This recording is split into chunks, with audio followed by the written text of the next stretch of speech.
editorial, pues desde el primer momento vimos que ahí había muchos potenciales lectores y podía llegar, que los libros estaban súper bien construidos, las historias eran atractivas.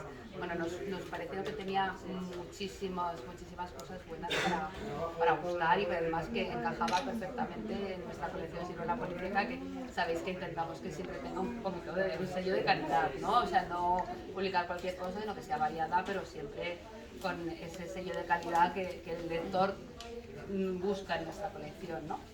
Y nada, y luego pues bueno, Teresa, la verdad es que es una gozada, que sea en el Escorial es un plus. Elena, por favor, no te equivoques.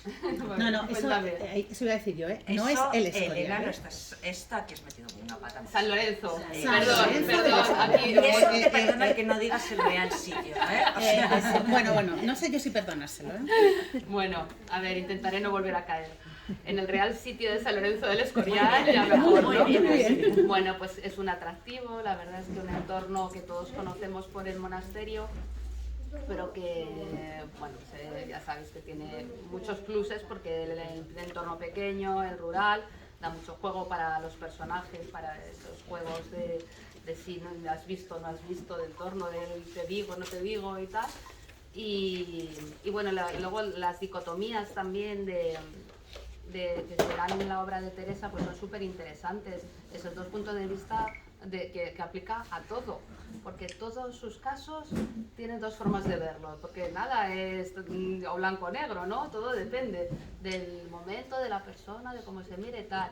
Los dos sitios, ¿no? Por ejemplo, sobre todo en un bien relativo, Madrid, el Escorial, la diferencia entre la ciudad y el pueblo. Los dos investigadores, ella alemana, que viene de fuera, que está en la Europol, que tiene unas costumbres lógicamente pues muy diferentes a las que tiene Cano, que no ha salido de aquí.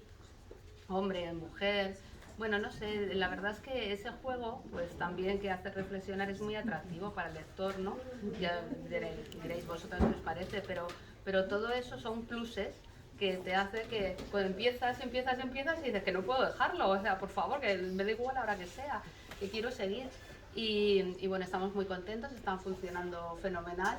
La verdad es que ha sido súper bien recibida Teresa, tanto por los lectores como por los medios, como los festivales de novela policíaca, que todos la quieren tener, es una cosa últimamente, todos quieren que vaya, y esperamos pues dentro de unos meses, de un tiempo, pues poder publicar el tercer caso de la pareja. Creo que lo que no ha dicho Elena es que hay una suerte inmensa, y es que ir de la mano de Siruela es ir muy bien acompañado. O sea, yo creo que la mitad de las ventas, cuando uno compra Siruela, sabe que está comprando una cierta calidad y se arriesga mucho más que con otros editoriales. Así que digamos que la suerte o la felicidad es mutua, por lo menos la mía. Muchas gracias. Bueno, la verdad es que hay veces con los que sientes que con un autor haces un buen equipo, ¿no? Vosotros sabéis que las promociones pues, pueden ser muy intensas y que te pasas muchos meses día a día hablando, escribiéndote, no sé qué, y entonces esa sensación de hacer un buen equipo cuando conectas con alguien, cuando además nosotros pues nos involucramos mucho, y si creemos que funciona, pues oye, vamos a muerte. No tenemos a lo mejor las armas que tienen grandes grupos, pero pues tenemos otra forma de trabajar que nos suele funcionar, y es el día a día, el pasito a pasito y tal. Y chapar continuamente y estar siempre disponible, porque Elena, la pobre, tiene que aguantar que le escriba a las 10 de la noche desde Albacete: Elena, que no sé dónde estoy, por favor, y siempre contesta, así que... Y entonces, bueno, pues eso, haces un buen equipo y donde todo pues funciona, porque se trabaja más a gusto, ¿no? Bueno, pues esas cosas que hacen que las cosas vayan bien, así que estamos encantadas de publicar en los libros de Teresa, de que Siruela esté en nuestro, o sea, de que Teresa está en el catálogo de Siruela, y de contar con ella. Estoy a disposición. Pues nada, me lanzo. Ya es mi primera Teresa Cardona, no te había leído antes, lo reconozco, pero ya no te voy a perder de vista. Primero porque a mí me encanta la novela negra, policíaca, thriller o lampara, o de asesinatos. Tú en este caso además me encanta porque el muerto aparece enseguida, lo cual es un aliciente, porque siempre hace como que quieras leer más. Y es verdad que el mundo rural da como un plus, eso que dicen el pueblo pequeño, el pueblo grande, aunque en este caso ella no es de allí, eso también bueno, tiene una historia detrás, pero siempre los juegos pequeños dan como mucho juego para... y que no haces ni una sola trampa en toda la novela, cosa que es muy agradecida, porque hay mucha novela policíaca y mucho thriller actual muy tramposo. A mí es que me molestan mucho las trampas cuando leo los policíacos. Por eso. Y me siento estafado y entonces da igual cómo sea el libro, que al final lo cierras con una especie de amargura y dices, me ha estimado. Me ha estimado, Me ha sí. estimado Me y has eso engañado como un es, chino. me has engañado como un chino, esto no se podía solucionar de ninguna manera, has metido la pata, esto no puede ser real. Y entonces yo digo siempre que las novelas policíacas son muy manuales.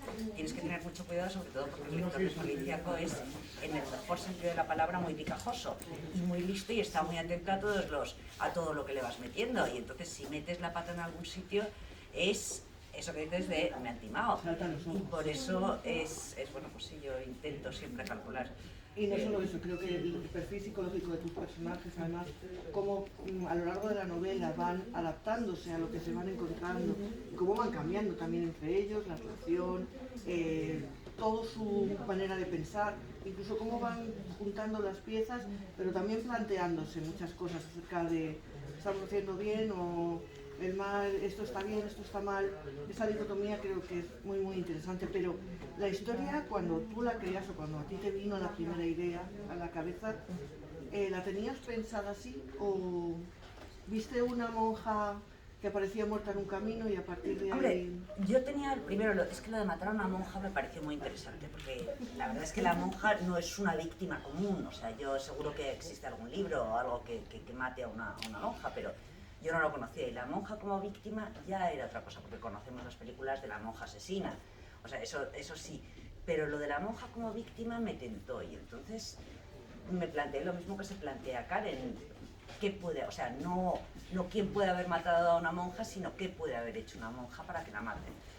Y a partir de ese momento empecé a pensar qué es lo que puede haber, como ha dicho Elena, a mí las dicotomías me encantan, intenté encontrar algo que pudiese ver desde dos puntos de vista. Y esto me divertía mucho de escribir los años 80, entonces ya estaba un poco como metida en esa época, el posfranquismo me atraía también, porque también creo que es una época, como la veo yo, que no está tan trabajada, porque siempre tenemos la idea de los años 80, es la movida, Madrid, y a mí me apetecía dar una visión del interior de las casas, de cómo eran las casas justo en esa posguerra muy joven que vivían todos estos. Y bueno, pues empezó a surgió un poco por la idea de bueno, la monja en esa época, qué es lo que se puede ver de diversas maneras, y entonces fue como se fue desarrollando. Entonces me pasa lo que me pasa siempre con mis personajes, que a medida que voy escribiendo sobre ellos, van creciendo. Que es por eso siempre es tan importante, y por eso que supongo que será una de las preguntas, porque salió esta novela en segundo lugar, a pesar de ser una precuela. Este libro vive muchísimo a sus personajes, yo les cogí muchísimo cariño. Hay unos capítulos que tienes que son los que te hacen aferrarte a ese libro, porque dices, con este capítulo me lo he pasado fenomenal y además estoy viendo a los personajes. Y cuando lo acabé, y Siruela ya había dicho que sí, y Los dos lados estaba también acabado, porque pilló toda la época del corona entre medias, yo estaba en Alemania, acababa de publicar mi segundo libro francés, o sea que se me acumularon estos dos libros que estaban ya prácticamente terminados, yo los mandé a Siruela y Siruela dijo que sí, y lo volví a releer.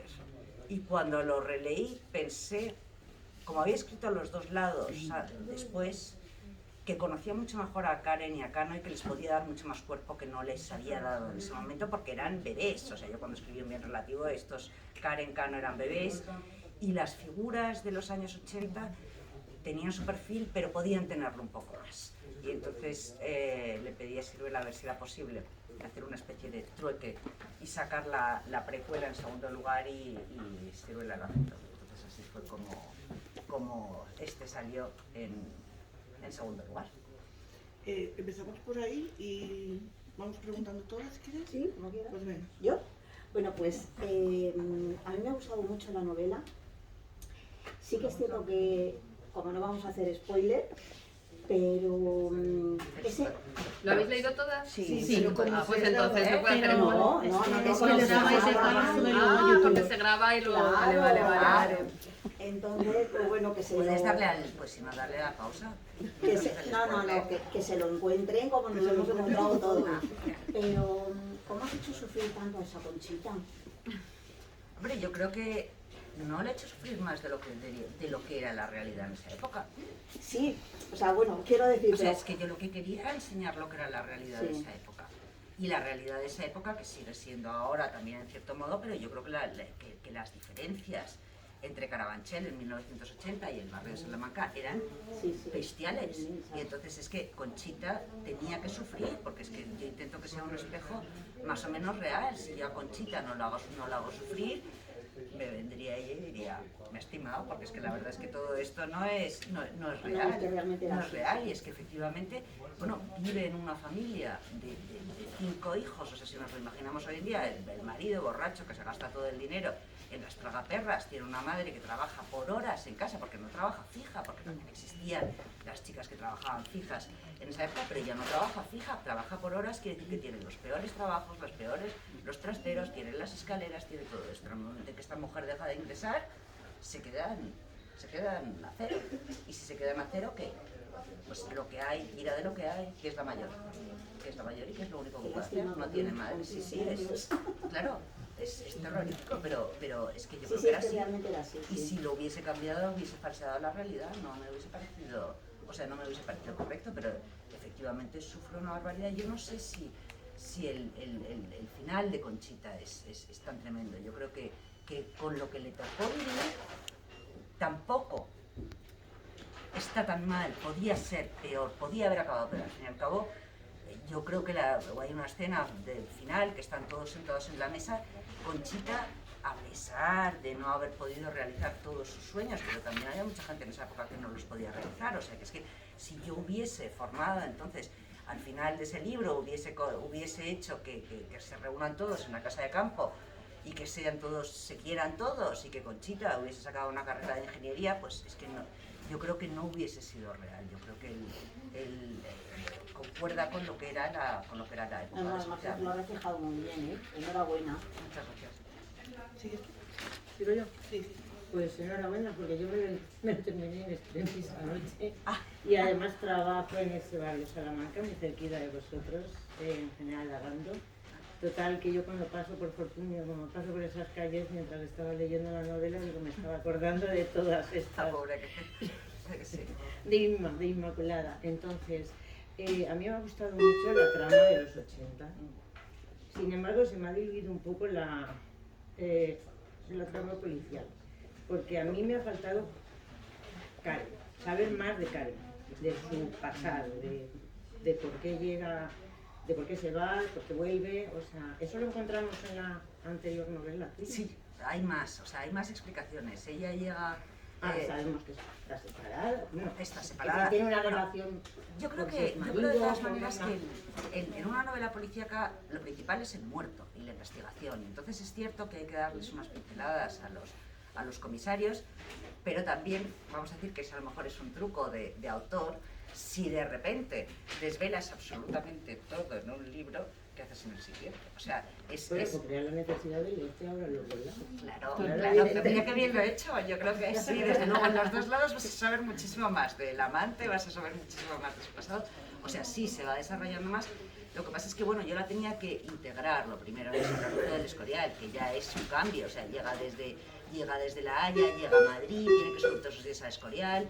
No entiende, llega con la idea de los alemanes de en España hay sol y es cálido y se planta en San Lorenzo del Escorial en pleno noviembre y se le caen los palos del sombrajo, o sea que ya es una cosa diferente. Tiene que empezar a trabajar con Cano, que no tiene nada que ver, supongo que con la gente con la que había trabajado en Europol, que son trabaja con uno que además le acoge bastante resistente, o sea que es que al principio Cano no está nada encantado de la compañera que le ha tocado y ella también está un poco como de garras. Se van acomodando. Claro, se van acomodando y entonces a mí lo que me interesaba más en este primer acercamiento a estos dos era enseñar de dónde viene cada uno y por qué empiezan a pensar así, por qué piensa cada uno así, cómo cuando se sientan a comer, porque ella está encantada de decir que bien que podamos comer, porque es que en Holanda no come nadie, o si acaso se toman un panecito, o sea, un tipo de cosas para demostrar su personalidad y dar unas pinceladas de su pasado que después, a medida que vayan avanzando los libros, tanto en los dos lados como en el siguiente, que saldrá en octubre, si todo va bien, pues se aumente más los detalles de su vida privada y de sus amores y de sus desamores. A mí me has dejado con muchas ganas y seguro que lo leo. Y yo te quería, ¿tú piensas que el bien siempre es relativo? Yo pienso que el bien siempre no, o sea, yo siempre... Bueno, que el bien es relativo, quitamos esto. El bien es relativo, yo creo que a mí lo que no me gusta es juzgar y creo que posicionarse tanto en el bien como en el mal y posicionarse en el blanco y en el negro implica un cierto juicio. Y entonces yo cuando escribí este libro intenté, cada vez que estaba en los años 80 y metiéndome en la piel de Cannon y de Karen, intenté reflexionar y hacer reflexionar al lector por qué esa gente reaccionó así, qué es lo que les llevó a tomar esas decisiones, cuál era su bagaje cultural, cuál era... O sea, no podemos comparar, yo pongo siempre el ejemplo de la comparación entre Inmaculada, que yo cuando lo escribía me parecía una señora mayor, pero Inmaculada debe tener unos 40 años. Tiene exactamente la misma edad que Mariola de Beamonte. O sea, pero no sé por qué yo misma al escribirlo me parecía que Mariola de Beamonte 50 ya. tenía más vida. ¿Por qué? Pues porque no ha tenido la vida perra que ha tenido la pobre Inmaculada. Y que... Yo la he visto muy inmadura. Claro que es inmadura, es completamente inmadura, pero tiene una vida regalada, ha tenido una vida regalada, no ha tenido, o sea, por eso no tiene nada que ver la madurez de Inmaculada, vamos, es que Conchita es más madura que Mariola. Sí. Y entonces, pero hay que calcular que yo eso un día lo hice haciendo una de las tablas, esto es para que no me pillase el lector picajoso, y calculé cuándo tenía que haber nacido Inmaculada, porque claro, nosotros pensamos en los años 80 y bueno, yo no sé vosotros del año pasado, yo soy del 73, y entonces bueno, pues para mí los años 80 es la infancia, o sea, y claro, Inmaculada había nacido en la guerra. Inmaculada había nacido en la guerra, en un pueblo de la Albufera, que fue al colegio de pura chiripa, salió del colegio muy pronto. El sacerdote o el cura de la zona le enseñó a leer. Bueno, pues entonces es que claro, o sea, es que la diferencia abismal entre una Inmaculada y lo que puede ser una Pilar, que es el otro extremo, es brutal. Y a mí eso me interesó mucho comparar ese tipo de mujeres, describir al tipo de mujer que coexistía y que encima estaban obligadas a vivir juntas, porque claro, Inmaculada se pasaba la vida en casas como la de Mariola y como la de Pilar, que estaba todo el día en contacto con ese mundo de derroche y de despilfarro en el que era un contraste completamente absoluto oye, espera, no puedes pagar al tendero porque resulta que no he terminado de limpiar las escaleras, déjale de ver. Y eso, yo por eso intenté comprender a Mariola y a sus padres, intenté comprender a Adela. ¿Por qué Adela reacciona así? Adela reacciona así porque tiene una educación súper estricta católica y considera, yo creo que Adela no intenta ser mala con Inmaculada, es más, yo creo que intenta lo mejor. Intenta que le dice qué vas a hacer sin padre, porque ella tiene la idea de qué va a hacer esta pobre mujer sin marido. Mete la pata hasta el fondo, evidentemente, pero quise entender y por eso no, al final también llegué a la conclusión que todo es relativo y que no podía decir que ninguno de los dos lados hubiese hecho especialmente mal, sobre todo mal queriendo. Solo un apunte. Lo madura de Conchita que yo pensé que le daba con la sartén al pan. No digo más. Digo, se lo cagas. Yo quería. Te quedaste con las ganas. Me quedé con las ganas, pero Era impensable, hoy en día sería... Sí. Ayer en los 80 era impensable, ¿no? Que se revelara a tu padre. Bueno, ya bastante se reveló. Sí, ya demasiado. Ya bastante se reveló, porque coge ahí la sartén con la manopla y le dice, pare o le abrazo. O sea, yo creo que eso ya es... Pero es que esta era una chica que, claro, que tenía una personalidad y que tenía una independencia, una autonomía y era un calibre... Pensó en las consecuencias. Probablemente. son las consecuencias de salir. Y por eso tampoco dijo nada cuando llegaron los médicos y le dijo, pero es que las cosas eran así. Yo la última vez que estuve en Villarrobledo me estuvo contando una señora bastante mayor, que efectivamente que ella había vivido escenas de estas y que las cosas eran así. Entonces... Bueno, sí, me ha encantado, ha sido una gozada leerte. Es más, la semana pasada cuando venía para acá, que teníamos otra presentación y tal, tenía que bajarme en Atocha. Pues me pasé a Atocha, o sea que no te digo más. Bueno, eso de es lo, un pedazo de halago, de lo, de lo enganchada que mejor. estaba el libro. Además se lo comenté a ella, digo, ¿sabéis lo que me ha pasado? Que estaba tan metida en el libro que me pasa a la estación de Atocha y he seguido para adelante. O sea, que la he disfrutado muchísimo, muchísimo. Sor Lucía, le he cogido un odio tremendo. Además, es más, es que hay una conversación que tiene que habla de la tara de los niños y eso a mí me pone muy nerviosa porque tuvimos una tía con síndrome de Down y cuando alguien habla de una tara es que me saco las uñas y ahí de verdad que me siento muy mal que dijera eso. Si en ese momento llego a tener a Sor Lucía al lado, no sé qué me hubiera hecho. ¿Pero qué hubiese dicho en los años 80? No hoy. Ya, sí, y si hay para veces los años 80 fue suave. que yo me quiero poner en esa situación, pero como yo siempre lo he vivido, yo los 80, yo soy del 67, entonces en los 80 mi tía era para nosotros, además ha muerto hace poquito, era la mejor tía del mundo. Y que alguien hablara mal de ella, todos los sobrinos nos peleábamos con cualquiera que se pusiera por delante. Pues entonces yo creo que es lo que hablar mal, o sea, yo creo, mal. o sea, comprendo, claro, hasta tu punto de vista, porque además es que yo cuando lo escribí te cuesta, porque claro, estás utilizando un lenguaje que hoy en día es completamente inconcebible. Pero justo yo en esa conversación intenté meter para ver los dos lados, porque pensé, si Sor Lucía dice que esto es como la fábrica de Mariquita Pérez y que efectivamente puedes elegir rubio con ojos azules y pantalón de cuero, o sea, me pareció también irreal, porque es que yo creo que cuando ella le dice el trato no cambia, si hay algún problema con su lenguaje de la época, fue un poco para no darle este aura negra, yo lo total. entiendo, pero a lo que yo me refiero es eso, que como yo siempre he mamado lo otro en casa, Lógico. pues entonces, aunque sea en los años 80, me llamaba mucho la atención y ya te digo que lo pasaba muy mal en eso. No, lógico. Muy mal. Perdonad que me meto un momento, pero ¿no creéis que incluso Sor Lucía, que es verdad que la coges manía... Yo le he cogido una manía terrible. Pero ¿no creéis que incluso ella es una víctima también del sistema? De Sí. ella, pues por ser mujer no pudo... Yo es que no le he cogido manía a Sor Lucía. Yo tampoco. No Yo pudo, sí. por ser mujer no pudo quedó con la herencia que le correspondía, aunque Sí, era pero es que mucho eso- más valiosa pero es que su eso hermano. tampoco es una condición para que ella hiciera lo que hizo.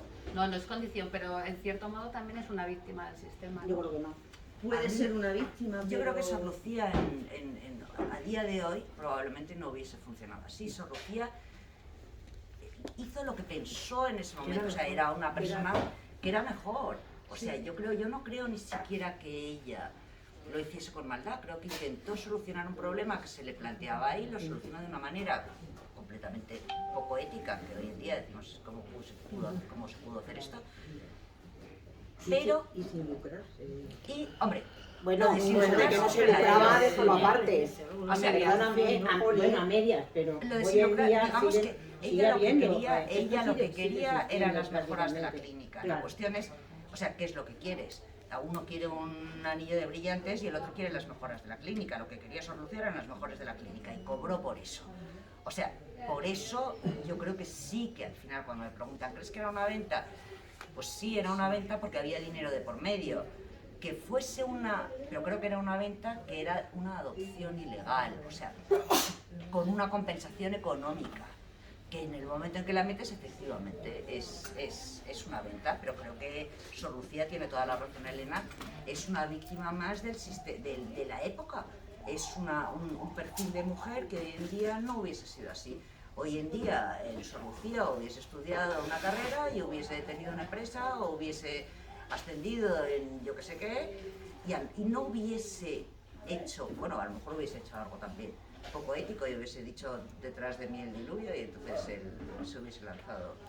Pero yo creo que para el momento no fue de las peores. Ya te iba a preguntar otra cosa, pero no sé si...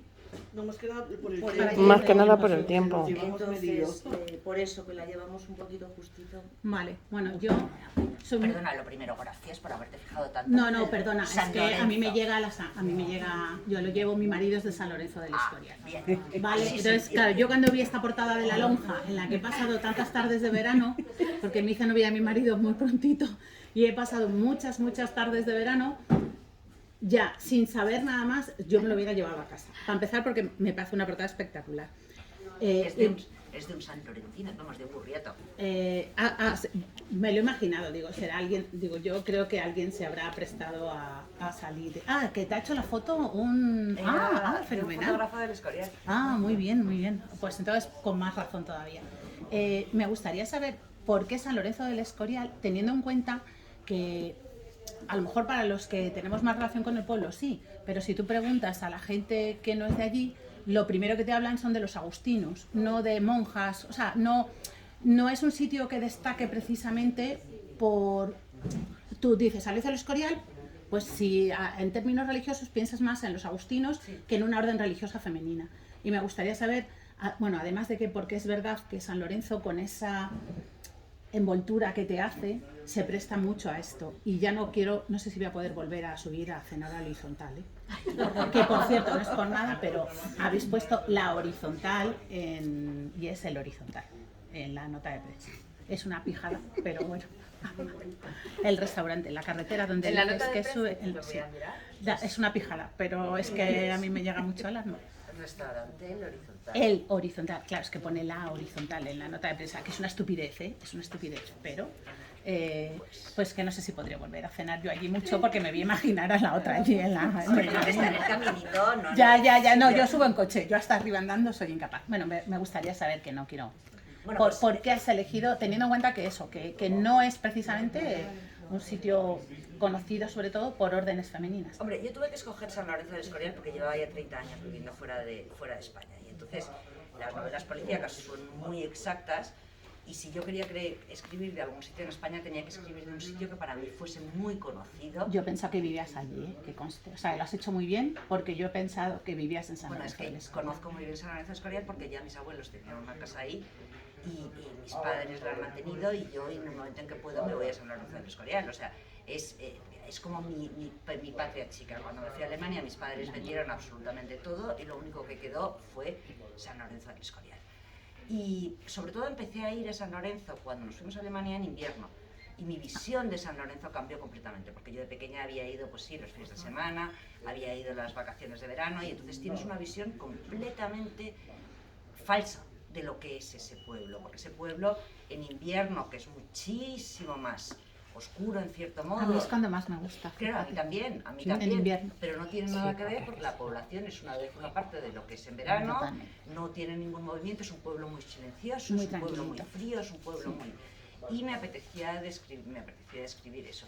Y por eso me metí, bueno, el San Lorenzo del Escorial me llevó a todo, porque San Lorenzo del Escorial me llevó a la Guardia Civil. Si Por no, eso. mis comisarios no hubiesen sido los guardias civiles. San Lorenzo del Escorial me llevó también a combinarlo con Madrid, porque claro, tenía que buscar una ciudad un poco grande, no vaya a ser que me expulsen de San Lorenzo por matar demasiado ahí, que todo pase ahí. Bueno, a ellos les gusta, yo creo, en el fondo, ¿eh? Esa oscuridad así un poquito por detrás, porque son muy particulares. Yo los quiero mucho, pero son muy particulares. Vamos a dejarlo ahí. Oye, pues muchísimas gracias, de verdad, me lo he pasado muy bien y me he sentido muy a gusto por lo que me tocaba de otra forma. La ambientación, buenísima. Vete al horizontal a cenar y no pienses que el camino está a la izquierda. Como voy en coche, porque yo hasta arriba andando, Te tapan los yo no ojos. llego, no hay más que verme, o sea, eso yo no, bueno, ni tú ni yo nadie. no. Yo cada vez que subo ahí... Que yo me los encuentro, llego- yo llego con el llego coche echando y el me los bote. encuentro bajando desde arriba. Bueno, las 3 señoras que descubren el cadáver son 3 señoras reales. No, es que esas señoras existen allí de verdad. Ah, claro, ¿les conoces? No, a ellas no, pero conozco al típico grupo de las 3 señoras que tienen muchos más años que tú. Sí. Tú vas en el coche y ellas van a un ritmo enorme, subiendo. Y tú vas en el coche y tú dices, ay, me agacho que no me vean, que me da vergüenza. Pero que además tienen unas pantorrillas, cuando le miras las piernas a las mujeres... Y que van a una caña. Y van a una caña, por unas calles así, que dices... Pero es que eso es muy típico de los pueblos, ¿eh? Sí. Porque es que no hay otra cosa. Y todo el mundo por la tarde o al mediodía a salir a andar porque no hay otra cosa. Yo llego hasta la presa. Más de la presa ya no llego. Y ya llego, ¿eh? A mí me adelantó una vez una señora mayor con un carrito de la compra. No, pero es que estas te adelantan. O sea, es que son... Y no llevan ni garrota, ni bastón, ni nada de nada. Pues muchas gracias. La ambientación fabulosa. Pues gracias a ti. Pues nada, felicitarte porque efectivamente lo que dicen mis compañeras es una novela policíaca muy buena, de las que te engancha desde el primer minuto, de eso que dices, ¿qué me está contando? Lo que tú dices, ¿qué ha pasado para que se encuentre esa monja en el suelo? Y lo de yo he mirado mucho lo de la ética, efectivamente, porque las comunidades religiosas son muy cerradas, ellas, de no hablar nada de su gente, y tú lo reflejas muy bien. Me ha recordado el caso del Hospital de Santa Cristina aquí en Madrid, los casos que hubo, y efectivamente, o sea, es gente que se fue a la tumba con ese secreto y nadie se enteró, y me ha gustado porque tú tiras del hilo y nos haces ver ahí una visión de, pues tiene razón, ahí está, no tienes por qué ser un drogadicto, una madre de familia que no puede más. Entonces, me parece muy correcta la novela, me ha gustado mucho. Lo comentábamos el otro día, que es de eso de qué poquito me falta. Así que intentaré seguir leyéndote porque me ha gustado mucho. Pues muchísimas gracias. Y es verdad que además las religiosas no hablan, la que habla es el médico. Ah, perdona una cosa, las carmelitas. Mi abuela me llevaba ahí en Semana Santa. Por eso, yo tenía la idea, es que las carmelitas, hay un convento de carmelitas en el Escorial, en San Lorenzo. Y entonces ahí me llevaba mi abuela a hacer los monumentos en Semana Santa. Vale. Claro, por eso porque yo los agustinos sí que lo conozco por el colegio. Claro. Pero bueno, que me extrañó que hubieras elegido, no que eligieras San Lorenzo, que se presta mucho, sino que hubieras elegido San Lorenzo para una orden femenina. Sí. Y entonces yo esa sí la tenía muy marcada porque además era... Bueno, me acuerdo que cuando se les cayó el muro mi padre nos mandó a ayudar a recogerlas, a quitar unas piedras y tal, entonces hicieron como una colecta para financiarles, entonces sí es verdad. Bueno, ya son muy importantes en el pueblo, que no parezca que es que no lo son, que sí que lo son. Bueno, sobre todo después de la guerra civil se vació el convento y se convirtió en cárcel. Bueno, yo ahí ya no llego. A ver, es que yo vivo la pasión de mi marido, que es el que es nacido allí en el Hospital de la Alcaldesa, además, o sea que... Y estamos a ver si compramos casa, porque mi suegro vendió la suya y nos hizo la Pascua. Perdón. Nada. Bueno, yo la verdad que he disfrutado muchísimo la novela. La he disfrutado y lo he sufrido al mismo tiempo. Mis compañeros saben que a mí, por ejemplo, Siruela para mí es un sello muy especial, me gusta mucho, sobre todo su sello policíaca, es lo que decía yo, para mí es garantía. Y de verdad me gustan mucho, soy muy fanática de las ediciones cuidadas y bonitas, y da gusto coger un libro así de llano. Es una delicia. Es que te empuja a leer. Es que no tiene nada que ver. Yo tengo mi editorial francesa, que es una editorial estupenda y maravillosa, pero que no tiene nada que ver. Yo cuando vi, porque además es verdad que cuando recibes la primera vez un libro impreso dices, Dios, qué maravilla. Y cuando recibí el de Siruela no tenía, es color. Perfecto. Y además esa señal que tienen el sello policíaco, los rojos y negros, siempre esas portadas en blanco y negro, las guardas en rojo, o sea, ya te empuja a leer. Luego una vez entras en la historia, a mí la parte de los años 80, tal vez porque la tengo todavía muy viva en la memoria. Yo nací en el año 63, o sea, yo en el año 80 tenía 17 años. Y la memoria y las ganas de aprender y las ganas de ver y las ganas de conocer, así, con los ojos así. Entonces me ha traído muchísimos recuerdos. Para mí ha sido un paseo un tanto nostálgico por las costumbres, por lo que había. Lo que me comentabas antes, lo que comentabas de realmente la realidad que había, era lo de las palizas de los señores a las señoras. O sea, que ahora sí que hay una violencia a lo mejor más gratuita. Y el cerrar los ojos del Claro, resto. Porque el médico, ¿qué dice que le pasa a usted? O sea, me he caído por la escalera. Dice que torpe. Qué estupendo. Yo es que me parece una cosa... Quiere creer. Claro, pero es lo que estábamos hablando, que es todo a mí, y eso reflejas muy bien, es todo, son hijos de su época. Y todo el mundo cerraba los ojos, ¿eh? También era la educación que había, es que no habían recibido la mayoría otra educación. Bueno, yo creo que también tenemos que decir que es una cosa que la gente no suele hablar, que de esta novela hay un crimen completo, porque hay muchos que dicen, no, no es que el final abierto, pero hay un crimen perfecto, porque hay muchos que cierran los ojos, pero es que Sonia también cierra los ojos. O sea, que Sonia cierra la boca, cierra los ojos, apaña, no vamos a hacer demasiado spoiler, pero es, digamos, otra manera también que hoy en día, a lo mejor, yo no sé tampoco si eso hubiese funcionado así. O sea, yo creo que había una especie de conciencia de grupo que unía a estas dos mujeres, a pesar de que Sonia cerrase la puerta porque le daba miedo Camilo, pero que en el momento que tiene que reaccionar de una manera no lo piensa. No lo piensa, limpia el escalón y dice, aquí no ha pasado nada. Yo, por ejemplo, esa parte que a mí me conmovió, o sea, me conmovió porque llega un momento y dices, la gente en un momento dado, ante una presión de semejante calibre, te tienes que defender como puedes. Y aunque eran niños, eran plenamente conscientes de esa violencia que estaban recibiendo, que estaba creciendo. Y era su madre, que era la que les daba de comer, la que les protegía.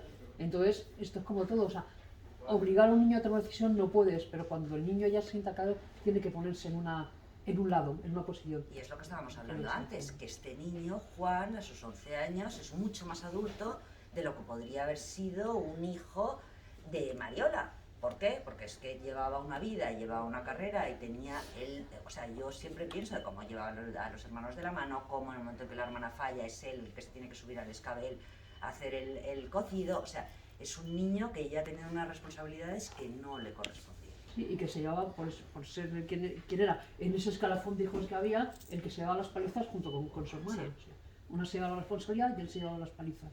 Entonces, a mí esa parte me ha conmovido mucho porque yo de eso sí me acuerdo. Y era un tema que mis padres procuraran, porque éramos pequeñas, que nos quitaran, pero sí me acuerdo que teníamos unos vecinos que el marido pegaba a su mujer. Claro, yo eso no lo veía en mi casa, yo eso no lo entendía, y yo cuando le preguntaba a mi madre decía, aquí es un señor malo y ya está, no le des más vueltas, es un señor malo. Y eso se tapaba, se cerraba, era como si no existiera, pero es algo que se te queda, a mí por lo menos se me quedó. Es verdad, cuando ya te metes en los 80 sí que lo he vivido porque lo vivía todavía, lo tenía como muy fresco, y también en los 80, a pesar de que estábamos en una época que estaba cambiando todo muy deprisa, porque había muchas ganas de cambiar, había muchas ganas de empezar a vivir de otra manera. Sí que es cierto, yo recuerdo, mi hermana me saca 3 años, mi hermana ya tenía ya 20 años, y yo me acuerdo de ir a hablar con sus amigas, por ejemplo, lo que ahora es que la chavalería empiezan a lo mejor con 14, 15, 16 años a tener relaciones sexuales. Y ahora tienen muchísima información a mano, muchísimos medios a mano, cosa que antes no había.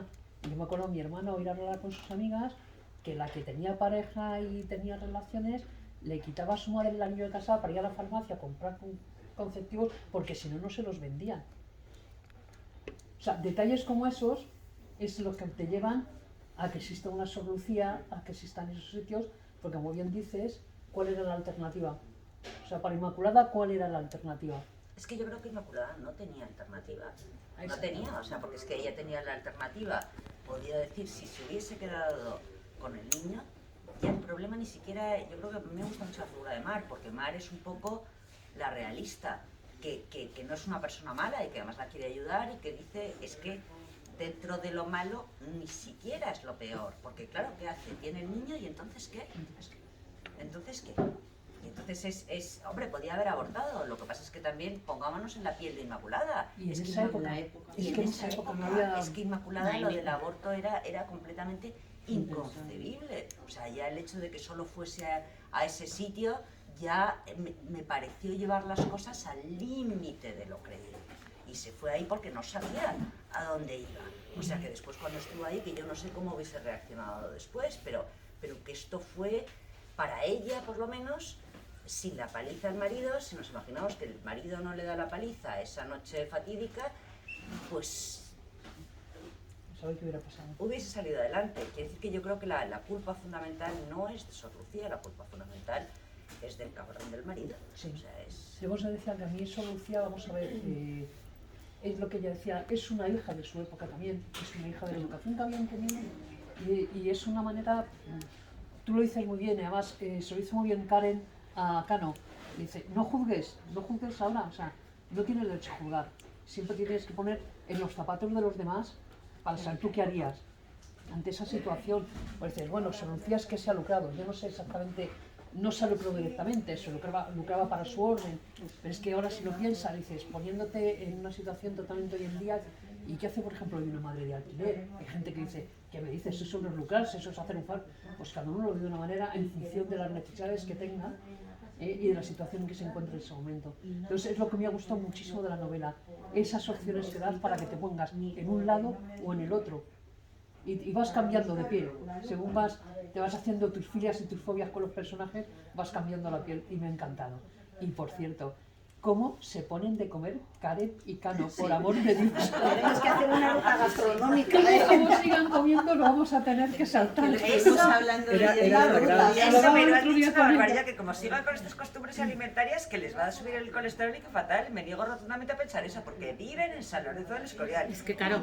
Y claro, es que eso es una ventaja, porque una cosa es comer morcilla en Madrid. Y como No, en el autobús perdona, después, como la morcilla de la cueva no hay ninguna. y otra cosa es comerte la morcilla de la cueva y subirte después a pasear a la horizontal, que te puedes tomar morcilla y media y te da exactamente igual. Además, Bueno, algunas no. Hay una escena que es que prácticamente, de verdad, Señores casi clientes, Casa de Libros se olías complace la en página. invitarles a la presentación de las novelas Llega Los dos Conchita, lados y Un Editorial vientre Público, latín, la coge de sin Teresa estar Cardona. que la lleva a su La autora casa estará a acompañada por la ponerle y le periodista ayuda Paula unos Corrotti. fritos con pan. Esta tarde, a partir de las 7, O sea, es que la primera estaba planta leyendo de la frases, es que biblioteca. me huele a huevos fritos con chorizo. Me recordaba a mi abuelo que nos hacía siempre huevos fritos con chorizo con un pan de hoja que decías, por Dios. O sea, me ha parecido sensorial, me ha parecido